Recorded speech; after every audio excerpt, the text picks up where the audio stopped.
Good afternoon. It's time for Volusia Magazine. I'm Amber Patterson. Today we'll join reporter Michelle Coates on the Business Beat for a look at the big role agriculture plays in our local economy. Then we'll hear from health reporter Stephanie Strong of the Volusia County Health Department as she brings us her report about tobacco-free stands at Daytona International Speedway. And finally, we'll join Community Information Director Dave Byron for his in-depth interview with guest Ray Salazar, Director with United Way of Volusia and Flagler Counties. Those segments, news, and more coming right up on Volusia Magazine. Stay tuned.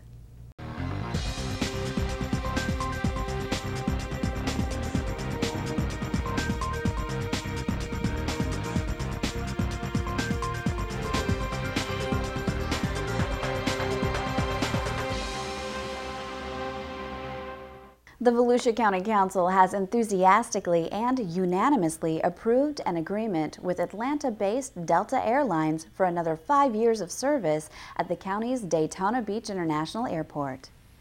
Delta is the anchor airline in Daytona Beach and has been a partner with the county for 34 years. Economically, they're our primary commercial airline carrier. They handle 80% of the business at Daytona Beach International Airport. The rentals from Delta are about $1.2 million a year. If you take rent, you take landing fees, you take all that kind of stuff. So it has a tremendous impact on our bottom line at the airport. But more than that, it's a tremendous economic impact for the community as a whole. So it's a great move. We're happy they're going to stay, and we're glad they're going to be here for another 5 years, and we think they're going to be with us after that as well. Although the airport is a department of county government, it does not get any local property taxes. The airport operates with revenues it generates, like this $1.2 million a year from the Delta Airline Use Agreement. For more information, you can visit flydaytonafirst.com. Unfortunately, each year, thousands of unwanted dogs and cats are killed at area humane societies because they go unclaimed or unadopted. In fact, the majority of animals that are impounded by the animal control offices of the county and cities are not returned to their owners. The cost to care for these stray animals and dispose of them after the waiting period is a substantial expense. Recently, the Volusia County Council approved the annual contract with the Southeast Volusia Humane Society in New Smyrna Beach, which houses animals picked up in incorporated Volusia County. Under the new contract for the fiscal year, the fee for a 3-day stay at the Southeast Volusia shelter is $85 per stray. The Humane Society will reimburse the county if the pet's owner is located, because in those cases, the pet owner will be charged for the cost of the day in the shelter.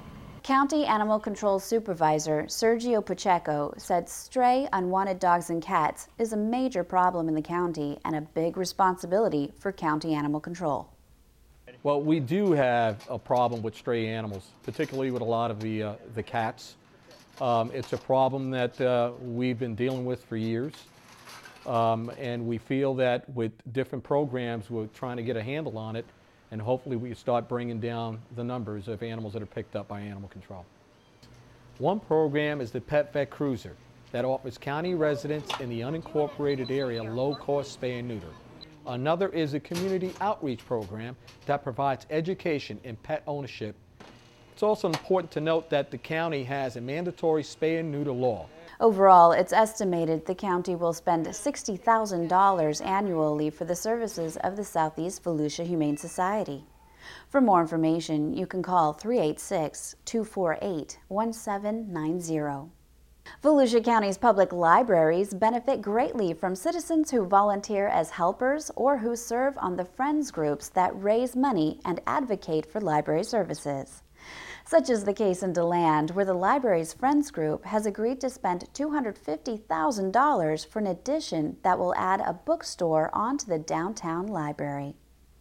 The construction project will be done by Shoemaker Construction of Sanford and consists of a 720-square-foot addition to the building that will serve as a book sales room funded and operated by the Friends of the DeLand Public Library. Most of the Friends groups either have an ongoing book sale or they host periodic book sales where they sort the books and sell them. And that money comes back for supplemental items for the library. And without them, we would not be able to offer the wide variety of services that we offer, get those books back on the shelf as quickly as we do. We just don't know how we would operate if we didn't have the volunteer hours that we have. For more information, go to volusialibrary.org.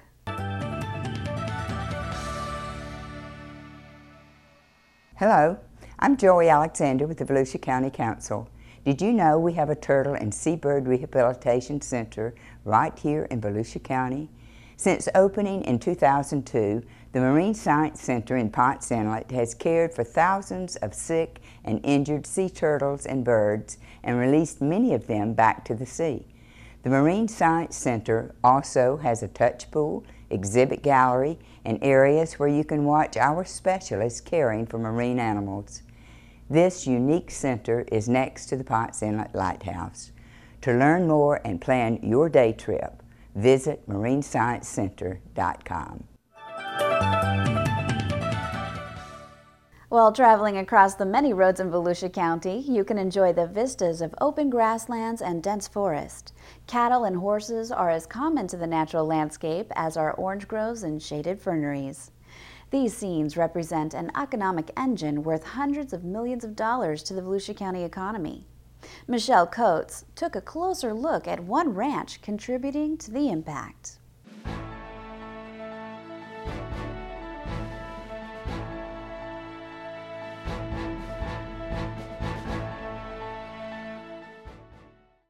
More than 84% of ranches in Volusia County are family-owned. We're here today with the Lafise family at their ranch here at Deep Creek Cattle to take a closer look. Approximately a third of the land in Volusia County is used for agriculture. Volusia County's farm and ranch families produce a bounty of agricultural products, managing a large portion of our county's land base and serving as caretakers of our natural resources and diverse ecosystems. The annual economic impact of Volusia County's agricultural and natural resources industries is $781 million, representing 3% of the county's economic activity. We spoke to Jim Lafise of Deep Creek Cattle, whose family has been in the local cattle business since 1830. I like it here. My roots are very deep here. We go back several generations. My children and grandchildren are involved in this place. As a fifth-generation rancher, Lafise represents the many multi-generational family farming operations in Volusia County and across the country. He also represents the area on the Cattlemen's Beef Board and is a state director on the Cattlemen's Association, as well as a director of the county's Farm Bureau. One of the biggest things that we do for the public here as a rancher is we provide clean water for people to drink, clean air for people to breathe, and we provide a safe, wholesome food product for them to eat. A 6-month study commissioned by the Volusia County Council quantified the value of agriculture to the county's economy. The study was conducted by a team of researchers from the Institute of Food and Agricultural Sciences at the University of Florida. And at that time, the ag impact was $750 million. Agriculture at that time did produce 8,300 jobs. The estimated market value of agricultural lands in Volusia County is about $2 billion and generates an estimated property tax income for local government and education of up to $5.1 million annually. The study identified over 1,100 farms, covering nearly 230,000 acres, and producing agricultural products including fruit, vegetables, honey, cattle, hay, sod, fish, timber, and plants. Tree nurseries, sod farms, it's quite an array of different type of ag activities in the county. Considering the economic benefit that agriculture generates for Volusia County, what is unusual is that the farm operators represent only 0.3% of the county's total population. Well, it takes a lot of land to graze one cow. We usually run one cow to 5 acres. Agriculture in Volusia County affects a variety of smaller economic sectors. For example, greenhouses and nurseries used for growing a wide variety of plants along with landscaping contribute $318 million in commercial sales. Fruit and vegetable farming and processing account for more than $111 million annually. And livestock, dairy farming, and animal products add another $70 million. Keeping cattle healthy involves a lot of work, science, and feed. Lafitte has had an exceptional year. I like to understock my pastures so the cattle will go into the winter in better condition and you don't have to spend as much money in the winter. But he has a healthy respect for Mother Nature and the recent drought that affected most of the Midwest. And he's keeping his eye on the future. Corn drives the market. Everything follows corn. All your soybean, wheat. With the future in mind, as well as the increasingly popular ideology of buying local, there are several local farmers markets across Volusia County selling locally grown products that are open to the public. I would suggest going to the farmers market on Wednesday at the fairgrounds. There is a lot of locally grown fruits and vegetables at that farmers market every week. It's not just the economic benefit of jobs. Agriculture provides valuable resources to encourage water recharge, wildlife habitat, wetlands preservation, open space, and locally grown food products. The next time you travel past one of our local ranches, appreciate those cows and crops. They do more than look pretty in those fields. They have a real economic impact on our county. I hope you learned something today from our closer look at the cattle industry in Volusia County. Thanks for joining us. I'm Michelle Coates with the Business Beat. Daytona International Speedway race fans can breathe a little easier in the smoke-free section now. Stephanie Strong has details from the Daytona International Speedway in this segment of Community Health Matters.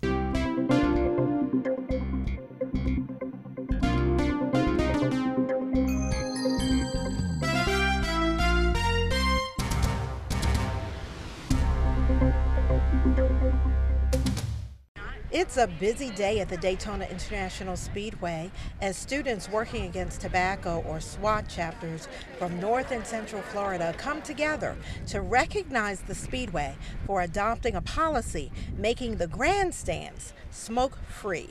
Today, we honor Daytona International Speedway for recognizing the importance to protect their patrons from secondhand smoke. According to the U.S. Surgeon General, there is no safe level of exposure of secondhand smoke. Secondhand smoke is very toxic and dangerous, especially to children who might have asthma, because it can trigger really a deathly attack. There are 88 people per day who die in Florida of tobacco-related illnesses, and 1/10 of them, 10% of them, have never smoked before. It's all because of secondhand smoke. With Daytona going smoke-free in the grandstands, and I'm very fortunate that starting July 6th, the first actual official race they'll run is one that I'm going to be able to participate in with Tobacco Free Florida as a sponsor on my car. So very proud to have them on board. Secondhand smoke is especially harmful to children and adults who suffer from asthma. The smoke can trigger a severe attack, endangering the person's life. My name is Devon Robinson. I'll be attending New Smyrna Beach High School next year. I will be in the 9th grade, and we're here to give the Daytona Speedway Association an award for being an asset to society by eliminating the use of tobacco. And I speak from personal experience because I have asthma. My parents never smoked, but my grandfather did, and he actually died of cancer from tobacco. So I speak from personal experience. Smoke-free policies are important to keep everyone's health and safety a priority. On behalf of students working against tobacco, congratulations to the Daytona International Speedway for your commitment to creating smoke-free grandstands. This plaque is awarded in recognition of your leadership in the auto racing community. We commend your efforts to protect and promote health and well-being of race fans in creating smoke-free grandstands. Presented on this 19th day of June 2012. Secondhand smoke is a mixture of gases and fine particles that include smoke from a burning cigarette, cigar, or pipe tip. Smoke that has been exhaled or breathed out by the person or people smoking, and more than 7,000 chemicals, including hundreds that are toxic and about 70 that can cause cancer. Tobacco users interested in quitting are encouraged to call the Florida Quit Line at 1-877-YOU-CAN-NOW. That number again, 1-877-YOU-CAN-NOW. For Volusia Magazine, I'm Stephanie Strong, Public Information Officer for the Volusia County Health Department. If you have any questions about this or any other health-related issues, you can log on to volusiahealth.com. Well, now it's time to head into the studio to join Community Information Director Dave Byron as he sits down for a chat with his guest, Ray Salazar, Director of United Way of Volusia and Flagler Counties. Well, thanks, Amber, and hi, everyone. The United Way is the one charitable organization that Volusia County government endorses and encourages its employees to support. That's because the United Way supported agencies provide such a wide variety of services that perhaps 1 out of 3 people will be helped in one way or another by a United Way agency. This year's United Way Fund Drive in Volusia County is underway, and so is county government's employee campaign. Our subject this morning is the United Way Fund Drive, and our guest in the studio is Ray Salazar. He's the Executive Director of the Volusia Flagler United Way. Ray, thanks for being with us. Dave, it's good, and thank you for the invitation. Absolutely. How you doing? We're doing well. We're doing well. Feeling better about this year. Good. I know the campaign is just starting to get into full swing. Every year we talk about how important the United Way is. Let's talk about this year's goal. What are you trying to do this year, Ray? Well, last year we were at about 2.43 million in our campaign. This year we've set our targets a little bit higher. 2.65 would be a great place to be. Anywhere over $3 million, obviously, is where we need to be. Right. But right now, we'll take those smaller increments and see if we can't hit a home run. Obviously, you got to be realistic and put all of this in the context of the financial landscape that we're dealing with, which has been tough for the last several years. I know you keep your ear to the ground in terms of our major employers. What are you hearing, Ray, as we approach the presidential election? What are you hearing about the feelings of our business people about the economy? That's a great question. I'm hearing increased confidence. Slow, small steps, but increased confidence. I was talking to a good friend who's in the auto business yesterday, and he says, yeah, well, he says we've hired back producers. We've hired back people that the sales and techs. He says we're a little slow on bringing administrative types back, but we're hiring people that can produce. So if that's the mood, and I think it is, I believe it is in our major industries, I think we're going to start to see a very slow turn in our economy. And you know, I guess the kind of the double whammy of this whole economy thing is, Ray, is that as people are laid off or as the businesses are squeezed a little bit, it's difficult for them to give. No question. At the same time, the need goes up. Exactly. And so it's kind of a double whammy kind of. Well, you hit it. 1 out of 3 people in our community is served by a United Way funded program. That's a lot. Right. The highest needs in our calls to 211 remain food, rent, and utility assistance. Right. We're trying to prevent homelessness and keep people focused. If they're living job to job, we're trying to make it a little bit better for them so they can stay in their apartments, in their homes. You know, Ray, you know, again, we've mentioned this so many times, and I know you know this firsthand more and more times, and that is you know, a giver yesterday may be a person who needs help today because of an unfortunate circumstance, and we can all find ourselves in that situation. Boy, that's so true, Dave. We used to talk about those folks. Well, those folks are us. Right. And the folks that are calling in, first-time callers, sometimes first-time visitors to a food pantry, it's tough. But right now, if both are working, it's kind of a paycheck-to-paycheck situation. It only takes one thing, one disruption in their lives to be able to cause everything to cascade into other kinds of problems. I mean, a transmission in the car, tires need to be replaced. That's a major purchase that would, now you're talking about, do I make decisions about rent? Do I make decisions about that utility bill, or do we cut back on 2 meals a day instead of 3? It's a grave situation. And of course, the social service agencies, many of whom receive United Way funds, they've been dealing with their own issues because, you know, as federal government resources dry up, state and county resources dry up, we're all in a constrained environment. They're finding themselves with less revenue sources. Exactly. This economy has caused us all to look at the way we do business. Right. And if it's a good thing to do, then what economies are out there that reduced funding is going to be challenging So what is it that we can do in order to maximize our service to the community? And many of our partner agencies have gone to mergers and acquisitions. Right. They decided that, listen, it's probably that backroom operation, we don't only need one, so let's cut back on administration and some of the overhead and serve more clients. We've seen some real efficiencies out there. You know, if I'm not mistaken, Ray, I think the county employees last year, I think their contributions were up slightly. Yes. I think it was over $100,000, and that's not tax dollars. That's out of the paychecks of the county workers. Exactly right, and the challenge remains. I mean, the county has had some reductions in its own workforce. Right. And yet, so the remaining workforce stepping up and making it good is, I can't say enough about the great county employees we have. You know, Ray, you know, you just mentioned something that I think is a challenge for the United Way, not only today but in the future, and that is, you know, as you take county government, you know, county government over the last 5 or 6 years is down 400 or 500 employees Exactly. through attrition.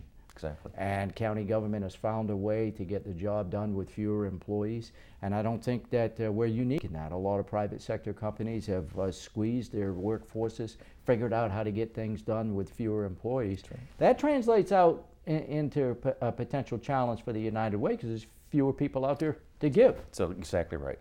The last 5 years were pretty bleak in terms of campaign. We saw Right. declines because of the workplace changing. Exactly to your point. Last year we saw some unique kinds of step-ups. Public supermarkets, as they expand, interestingly enough, as they increase their store volume, they've been such great fans of ours. I mean, they are our top corporate provider, and we saw a slight turn to the increase. This year, already, Dave, we had our kickoff October 1st. This year, we've already seen an additional $150,000 increase out of the Publix campaign alone. That's unbelievable. We have other producers that have come through that are just stars that have decided, you know, it's important. Let's go ahead and see if we can't get a little bit more participation in the campaign, and it's beginning to work. I'm not going to declare victory just yet. A little too early, but I am pleased with this year's production so far.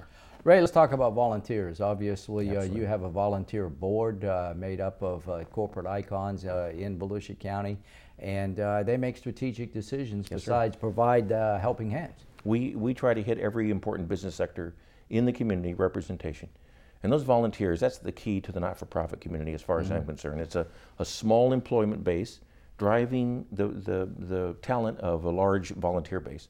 Last year, aside from our board, which is a volunteer board, we drove the work of 3,000 volunteers in our community to do the work of United Way and extend those services across the county.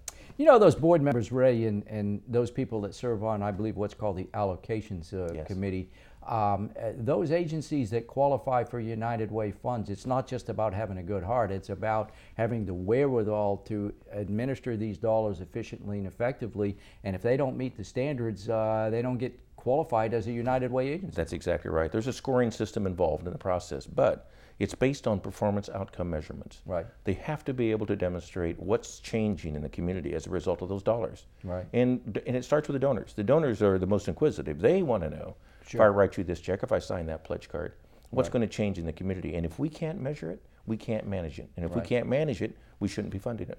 You touched on this just a minute ago, and I want to just to amplify on it for a second, and that is the United Way, along with the county, some of the other agencies, are really communicating and coordinating on where these dollars are being funneled to try to avoid duplication and also to try to hit those areas where there's the greatest need. Exactly. It's all about what we in United Way call community impact. Right. It isn't necessary how much you raise. That isn't the only metric of success. It's an important one. Right.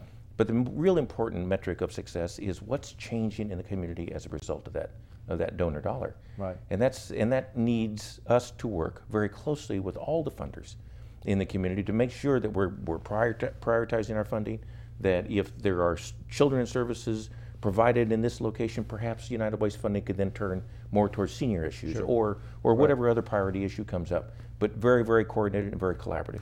Obviously, people, when they reach into their pockets, they want to ensure that the dollars that they're giving out of their pocketbooks are actually going to services. Obviously, it takes a structure to administer these. You have yourself and your staff and so forth. But really, when you look at the operations of the United Way, your percentage of operations versus money that go to programs is a pretty pretty good figure. We think it's pretty lean. It's Right. And we keep it that way. I mean, and I'll tell you, when I took over United Way, we were at 26 employees.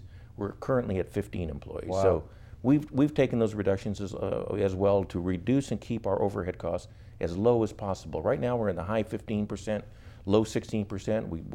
We go back and forth right in that area. But in contrast to other not-for-profits and what the state allows and what the federal government allows, we're pretty low. The state says 25% is the benchmark figure. Feds say 35%. So for us Right. being at 15 to 16%, That's very lean. we think we're pretty efficient. Ray, again, you know, just to be sure that people understand where their dollars are going, you're connected with the National United Way brand. Yes. But if people give dollars here, they stay in the community, is my understanding. That's exactly right. All United Ways are local entities, Right. local boards of directors addressing local needs. Mhm. So consequently, the money that we raise here stays here to serve those particular local needs. Now we do pay a membership fee. Sure. Because we want to access the brand. We want to access the training, the research, the best practices Right. from all those other United Ways that are reporting in. But aside from that, it's a very small fee to pay for the kind of research that we have access to. You know, I think most people, certainly in the county is a good example, most people contribute through their payroll deduction. You know, you determine how much you want to give and it's taken out of your check. But that's not the only way you can give. I mean, people can write you a check. Oh, exactly. I mean, yes, they can. I mean, and it's routinely done. I mean, Right. it's a good way to do it. But if payroll deduction is that easy way to Right. do it, because as you point out, it does come out of the paycheck. But if there's other ways, or if they can't sign in a pledge or a check, volunteering, they can call our volunteer center. We can hook them up with opportunities around the community Sure. that need their skill sets. Want to close this morning, Ray, by talking about the 211 service that Yes. you provide, which is really, really a great service. As I understand 211, that's the number you call if you need some kind of help, non-emergency help, but you don't know who to call. That's right. It's the open door to social services Right. in our community. And it's a 24/7 operation. So at any time, somebody wants to know where are social services located in the community. If they're in our directory of service, if they exist and they're in our directory, we can guide them to that front door. Well, Ray, I want to thank you very much for sharing the information with us today. Obviously, United Way, very, very important service in Volusia County. I think you have, what, something like 38 agencies? 37 partner agencies. agencies, 50 programs. And you just never know, you know, when you're going to need some help. So let's just hope that people give generously this year, and we're onward and upward. So thanks for sharing the information with us today. Thank you, Dave. Our guest today, Ray Salazar, the Executive Director of the Volusia Flagler United Way. And with that, we'll go back to you, Amber. Thanks, Dave, and thank you for watching Volusia Magazine. If you have any questions about our program, just give us a call at any of the numbers you see listed here, or you can log on to volusia.org. You can also watch the show online. Just go to volusia.org and click on the Volusia Magazine icon. And we hope you won't forget to listen to Volusia Today, Volusia County Government's public information radio broadcast. Volusia Today airs every Tuesday and Sunday mornings on the local radio stations you see on your screen. And last, we'd like to invite you to the next Volusia County Council meeting, which is scheduled for Thursday, October 18th in the County Council Chambers in DeLand. Public participation is welcome. For Volusia Magazine, I'm Amber Patterson. Have a great evening.